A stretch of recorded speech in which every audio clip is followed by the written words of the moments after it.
Vector लगेगा और आप ध्यान से सुनेंगे समझ में आएगा। क्वेश्चन है ये कि there are three charges placed at the vertices of an equilateral triangle. ये एक इक्विलेटरल ट्रायंगल है, इसकी साइड है L, तीनों साइड L ही होगी, इक्विलेटरल है। There are three charges placed at the vertices of an equilateral triangle, say Q, Q और Q। ठीक है, तीन चार्जेस हैं, तीनों इक्विलेटरल ट्रायंगल के वर्टिसेस पे रखे हुए हैं। एक का नाम चलो Q1 है दे देते हैं, एक का Q2 दे देते हैं, एक का Q3 दे देते हैं। ठीक है, there are three charges placed at the vertices of an equilateral triangle। ठीक है, एंड इन सब का मैग्नीट्यूड सेम है, तो इसलिए हमने क्वेश्चन में लिखा है दे हैव सेम मैग्नीट्यूड, इसलिए मैंने Q1, Q2, Q3 का नाम Q दे दिया था। बाद में इन्होंने भी दिया है, स्टार्टिंग में इन्होंने Q1, Q2, Q3 लिखा है, फिर आगे लिखा है ईच हैव सेम मैग्नीट्यूड, अभी हम बाद में लिख लेंगे। अच्छा, now there is another charge capital Q is placed at the centroid.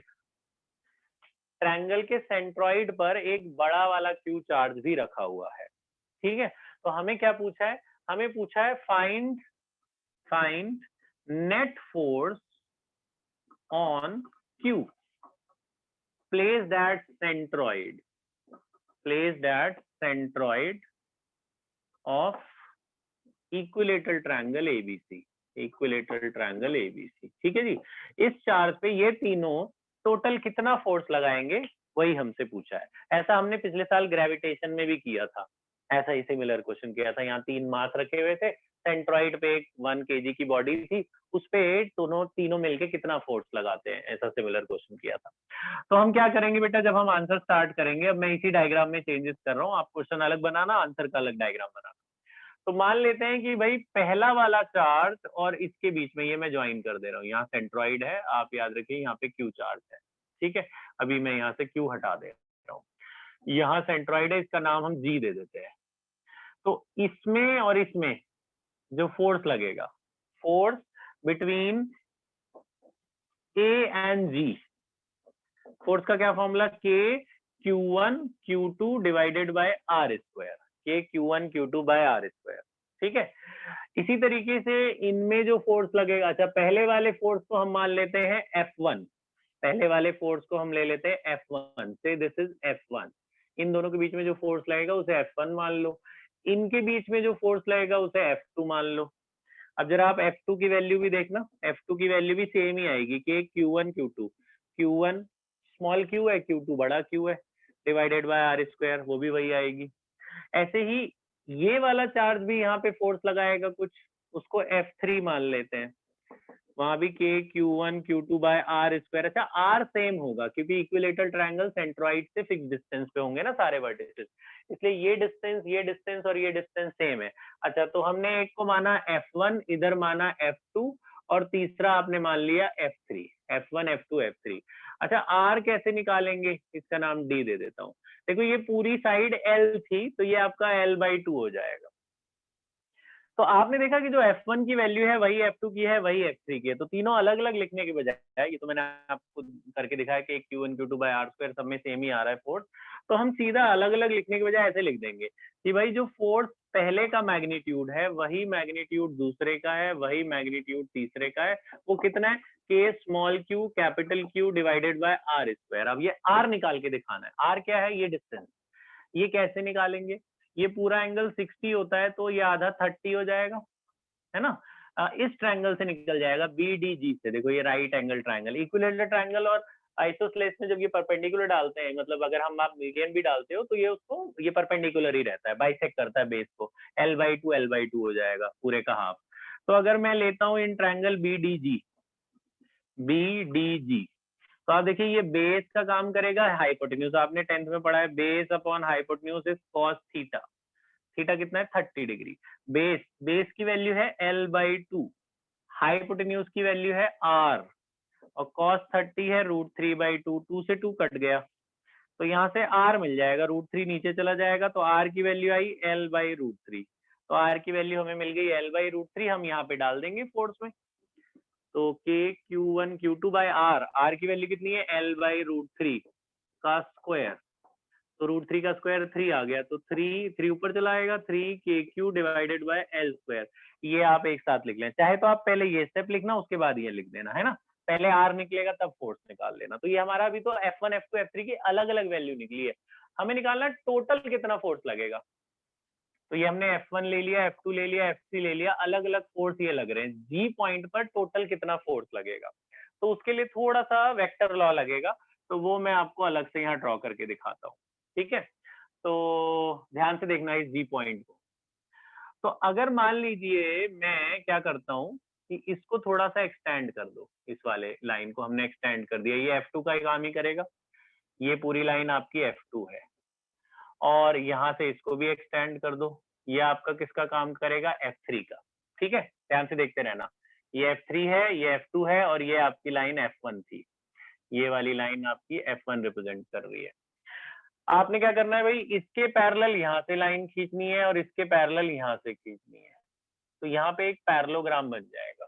इस पैरेललोग्राम को बना रहा हूं मैं, ध्यान से देखना, इस पैरेललोग्राम को मैं अलग से रिप्रेजेंट कर रहा हूँ। ये मैंने डॉटेड लाइन ली है और ये एक डॉटेड लाइन ली है ना। तो ये आपका सेंट्रॉइड है G, this is your G centroid, ठीक है ना। ये आपकी लाइन थी F2, ये आपकी है F3, और ये वाली जो लाइन है आपकी वो F1 का काम कर रही है, दिस इज योर F1, है ना, दिस इज F1। थोड़ा ऊपर कर देता हूं मैं, आपको दिख रहा होगा वैसे, ध्यान से देखते रहना। ये वाली लाइन आपकी कौन सी है, F2, ये F2 रिप्रेजेंट कर रहा है, इधर वाली लाइन, इधर वाली लाइन आपकी F3 थी, मैंने सिर्फ ये पैरेललोग्राम का पोर्शन बना लिया यहाँ पे। अच्छा, आपको मैं एक बार याद दिला दूं 11th की एक बात। 11th में बेटा एक ट्रायंगल लॉ चीज पढ़ी होगी आपने। ट्रायंगल लॉ क्या था कि अगर किसी भी ट्रायंगल में, जिसको याद नहीं है उसको याद दिला रहा हूं मैं, अगर किसी ट्रायंगल में तीनों वेक्टर सेम डायरेक्शन में चलते हैं, किसी ट्रायंगल में तीनों वेक्टर की डायरेक्शन सेम होती है, तो according to triangle law there resultant sum is 0, मतलब this plus this plus this is 0। Triangle law actual में था क्या, एक्चुअल में ट्रायंगल लॉ ऐसा था कि अगर दो वेक्टर एक डायरेक्शन में जाते थे और तीसरा वाला ऑपोजिट जाता था, तो जो ऑपोजिट वाला होता था, यानी कि जो आर है ये ऑपोजिट में जा रहा है, ए और बी सेम में जा रहे हैं, तो आर किसके बराबर होता था, ए प्लस बी के, ये था ट्रायंगल लॉ। लेकिन अगर आर की डायरेक्शन बदल गई, आर भी उधर चलने लग गया, तो उसकी डायरेक्शन बदल गई, तो उसके पहले माइनस लगा देते हैं। अगर ये माइनस आर उधर ले जाओ, तो A plus B plus R is equals to क्या बचा, 0। ये उसी से डिराइव हुआ कि अगर सारे वेक्टर एक ही डायरेक्शन में चले तो सबका सम क्या होता है, 0, ठीक है। तो अब इसी जो 11th में आपने पढ़ा है, इसको यहाँ इस्तेमाल कर रहा हूँ मैं, आप जरा ध्यान से देखना। ये पैरेललोग्राम बन गया, तो आप देखो जरा कि यहाँ पे मैं अगर एक पैरेललोग्राम ये मैंने ड्रॉ किया, ये पैरेललोग्राम की अपोजिट साइड इक्वल होती है, तो अगर ये F3 है तो ये भी F3 को ही रिप्रेजेंट करेगा, अगर ये F3 है तो ये भी F3 होगा। अब जरा आप इस ट्रायंगल को देखो, इसका आप कुछ नाम दे देना, आपने लिखना है according to triangle law of vectors, according to triangle law of vectors. Triangle law के हिसाब से देखना जरा, इस ट्रायंगल को देखो, इसमें सारे एक ही डायरेक्शन में जा रहे हैं ना, F2 F3 F1 सब एक ही डायरेक्शन जा रहे हैं, F1 F2 F3, तो F1 vector plus F2 vector plus F3 vector का रिजल्टेंट सम क्या हुआ, 0। तो यानी कि इस पॉइंट पे जो टोटल फोर्स लगेगी वो 0 लगेगी। तो आपने ऐसे दिखाना, निकालना है इंडिविजुअली F1 F2 F3, बाद में उसका कोई रोल नहीं है। ट्रायंगल लॉ के हिसाब से अगर ये तीनों एक ही डायरेक्शन जाए तो सबका सम 0 आ जाता है, बस ये शो करके दिखा देना F1 F2 F3 इंडिविजुअली, लेकिन इनका रिजल्टेंट टोटल इस पॉइंट पे कुछ नहीं लगेगा। आप इसको ऐसे भी बता सकते हो, आपको याद है 10th 11th में हमने पढ़ा था BF3 मॉलिक्यूल का डाइपोल मोमेंट 0 होता है, तो BF3 में ऐसा था ना, 3 F थे, 3 डाइपोल बनते थे आपके कुछ इस तरीके से, लेकिन 0 क्यों आता था, बोलते थे हम 2 का जो रिजल्टेंट आता है वो तीसरे के इक्वल एंड अपोजिट होता है, तो वो कैंसिल कर देता है, तो रिजल्टेंट 0 आता है। आप ऐसे भी कर सकते हो, क्या आप बोलो इन दोनों का रिजल्टेंट किसका किसका, F3 और F2 का, ये जो F2 वाली लाइन आ रही है और F3 वाली, इन दो का रिजल्टेंट तीसरे के इक्वल अपोजिट होगा, तीसरे को कैंसिल कर देगा, ऐसे भी कर सकते हो। तो नेट इस पॉइंट पे जो नेट फोर्स आएगा वो 0 आएगा। आप BF3 वाले कंसेप्ट से भी यहाँ इस्तेमाल कर सकते हो। अच्छा, तो एक ये वाला क्वेश्चन है, ये आपकी बुक का एक एग्जाम्पल है, मैं अभी आपको बता दूंगा कौन सा, और अगला इंपॉर्टेंट क्वेश्चन है वो भी देखिए आप, दोनों एक साथ करके लास्ट क्वेश्चन आज का, ध्यान से सुनना। नेक्स्ट इंपॉर्टेंट क्वेश्चन है कि ये भी इक्विलेटरल ट्रायंगल है, ठीक है, ये भी इक्विलेटरल ट्रायंगल है, इसके भी वर्टिसेस पर 3 चार्ज रखे हुए हैं, जैसे पिछले में भी 3 चार्ज रखे हुए थे, तीनों का मैग्नीट्यूड सेम था, क्यू क्यू क्यू। यहाँ पे थोड़ा सा अलग है, पहला वाला जो है वो माइनस क्यू है, सेकंड वाली वैल्यू क्यू है, और थर्ड वाली वैल्यू भी क्यू है। ठीक है, first is negative Q, other two is positive. ठीक है, तो इसने बोला what is the force on each charge due to the other two charges. यहाँ पे क्या था, सेंट्रॉइड पे एक चार्ज रखा हुआ था कैपिटल क्यू, उस पर बाकी सब मिला के कितना फोर्स लगा रहे हैं। इसमें क्या पूछा, इसमें पूछा what is the force on each charge, what is the force on each charge. ये भी इक्विलेटरल ट्रायंगल है, इसकी साइड भी सेम है एल एल एल, इसकी साइड भी तीनों सेम है एल एल एल। अब इसने बोला हर एक चार्ज पर बाकी दोनों कितना फोर्स लगाएंगे, क्योंकि फोर्स इनके बीच में भी लगेगा, इनके बीच में भी लगेगा, इनके बीच में भी लगेगा।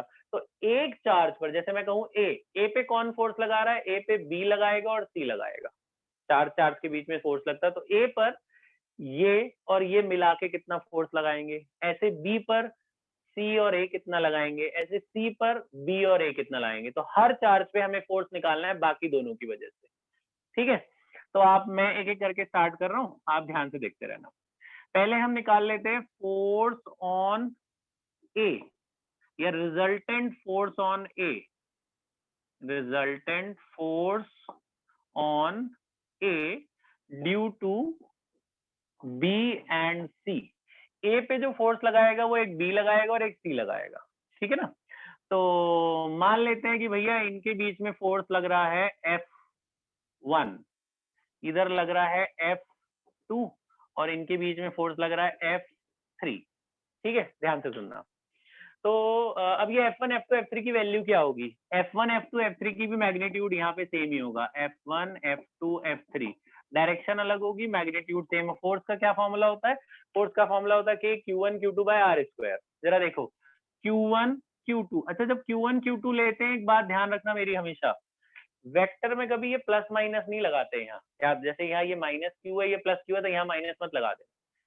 प्लस माइनस का मतलब अट्रैक्शन रिपल्शन है, जैसे ये प्लस है ये माइनस है, तो एक दूसरे को अट्रैक्ट करेंगे। लेकिन जब आप फॉर्मूले में वैल्यू डालोगे तो आप वैल्यू डालोगे, साइन नहीं डालोगे, ध्यान रखना मेरी बात। ये फोर्स में कभी भी मैग्नीट्यूड डालते हैं, डायरेक्शन माइनस प्लस नहीं डालते।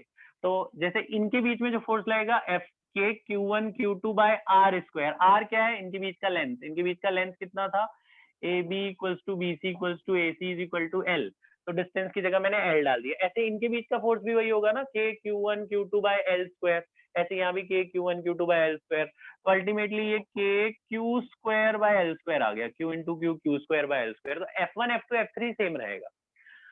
तो अगर मैं रिजल्टेंट फोर्स निकाल रहा हूँ, अभी तो मैंने इंडिविजुअल फोर्स निकाला, अब रिजल्टेंट निकाल रहा हूँ, मैं एक निकाल के दिखाता हूँ, ऐसे आप बाकी भी कर लेना। Resultant force on charge A, charge at A due to B and सी।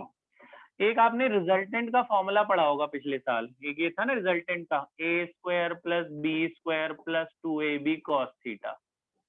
ठीक है, एक ये वेक्टर है, एक ये वेक्टर है, इनके बीच का जो एंगल होता है वो थीटा होता है। ये इक्विलेटरल ट्रायंगल है, इनके बीच का एंगल कितना होगा, 60 डिग्री। तो अगर मुझे रिजल्टेंट पहले वाले पे निकालना है, तो पहले वाले के रिजल्टेंट को मैं मान लेता हूँ आर ए, रिजल्टेंट एट ए। तो ए मतलब ए और बी जो दो वेक्टर होते थे, तो एक वेक्टर है ये, एक वेक्टर है ये।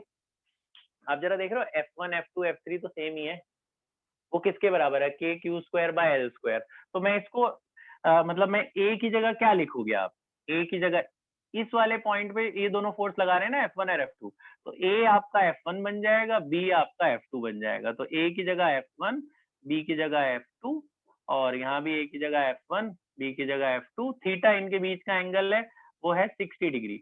तो ये जो F1 F2 है, जो F1 की वैल्यू है वही F2 की वैल्यू भी है, सेम ही तो है। तो ये F2 को हटाकर भी अगले स्टेप में मैं F1 ही लिख दे रहा हूँ, क्योंकि दोनों सब सेम ही है। तो ये भी F1, ये भी F1, ये वाला F2 भी F1 ही हो जाएगा, तो F1 का स्क्वायर हो गया।